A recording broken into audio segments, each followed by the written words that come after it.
जय श्री राधे गोविंद। हमारी किशोरी जी हम सब पर अपनी कृपा बनाए रखे। आज हम इस वीडियो में ज्येष्ठ मास महात्म्य अध्याय 17 सुनेंगे। इससे पिछले वीडियो में हमने अध्याय 16 सुना था। अगर आपने वो अध्याय नहीं सुना तो उसे भी जरूर सुने। और आज हम इस अध्याय 17 में एकादशी व्रत वर्णन सुनेंगे।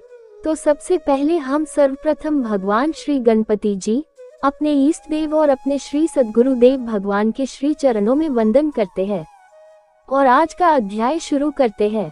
आप सब इस अध्याय को पूर्ण श्रद्धा भाव, भक्ति भाव और प्रेम से जरूर सुनिए।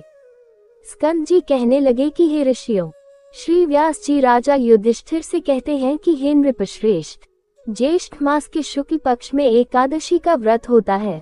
उस दिन मनुष्य निर्जल उपवास कर शर्करा सहित जल में पूर्ण घट का दान करते हैं। दान श्रेष्ठ ब्राह्मणों को देने वाला विष्णु लोक में जाकर आनंद करता है। युधिष्ठिर वेदव्यास जी से बोले कि हे दवैपायन, मैंने मानव धर्म और वैदिक धर्म को सुना है, अब आप कृपया वैष्णव धर्म को कहिए। व्यास जी कहने लगे कि हे राजन, आपने मानव धर्म और वैष्णव धर्म को सुना है, वे सब कलयुग में अशक्य, शक्ति से असाध्य है, इसलिए सुख से करने योग्य, थोड़ा खर्च, क्लेश, फलदायक है, अल्प महान तथा समस्त पुराणों का जो सारभूत है वह मैं तुमसे कहता हूँ। हे राजन, दोनों पक्ष की एकादशियों को भोजन नहीं करना चाहिए। जो प्राणी एकादशी को भोजन नहीं करता है वह नरक में नहीं जाता। व्यास जी के वचनों को सुनकर भीमसेन कांपकर तथा भयभीत होकर बोला कि हे पितामह, मैं असमर्थ हूँ, इस उपवास के विषय में मैं क्या करूँ। महाफलदायक एक ही व्रत मुझसे कहिए, सब एकादशियों का व्रत मैं नहीं कर सकता।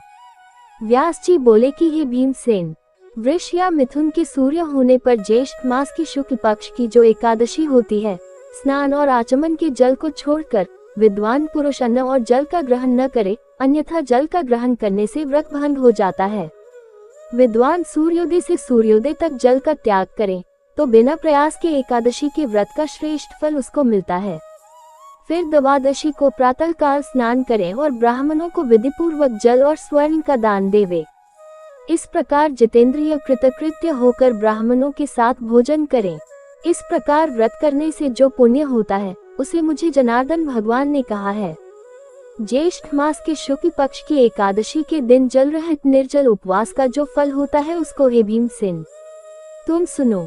समस्त दान देने से जो पुण्य, सब तीर्थों में स्नान करने से जो पुण्य, समस्त हवन आदि करने से जो फल होता है, वह पुण्य ज्येष्ठ शुक्ल एकादशी के दिन उपवास करने से ही हो जाता है। हे वृकोदर, एक वर्ष के अंदर शुक्ल तथा कृष्ण पक्ष की जितनी एकादशी होती है वे सब उपवास करने योग्य हैं, इसमें कोई संदेह नहीं है। वे सब एकादशी धन, धान्य, पुण्य, पुत्र और आरोग्य को देने वाली हैं। हे नर व्याघ्र, उन दिनों में उपवास करने से उक्त फल देती है, यह मैं तुमसे सत्य कहता हूँ। एकादशी के दिन उपवास व्रत करने से उस प्राणी के सामने यमराज के दूत नहीं आते हैं, जो कि बड़े भयानक, विशालकाय, कृष्णवर्ण, दंडपाश से युक्त और अति क्रूर कहे जाते हैं।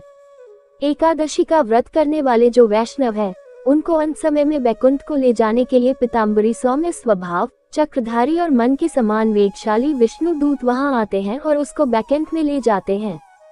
इसलिए सब उपायों एकादशी से का जल रहित व्रत करने तथा जल और धेन दान देने से प्राणी सब पापों से मुक्त हो जाता है।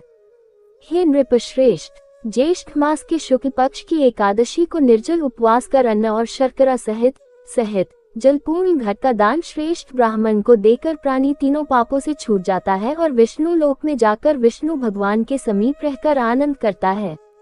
इति श्री ज्येष्ठ मास महात्म्य एकादशी व्रत वर्णन 17 अध्याय संपूर्ण। इसके आगे का वृतांत हम अगले अध्याय में सुनेंगे। आप सब उस अध्याय को भी जरूर सुनिए। तो आज का वीडियो यही तक, फिर मिलेंगे अगले वीडियो में। तब तक के लिए आप सभी को प्रेम भरी राधे राधे।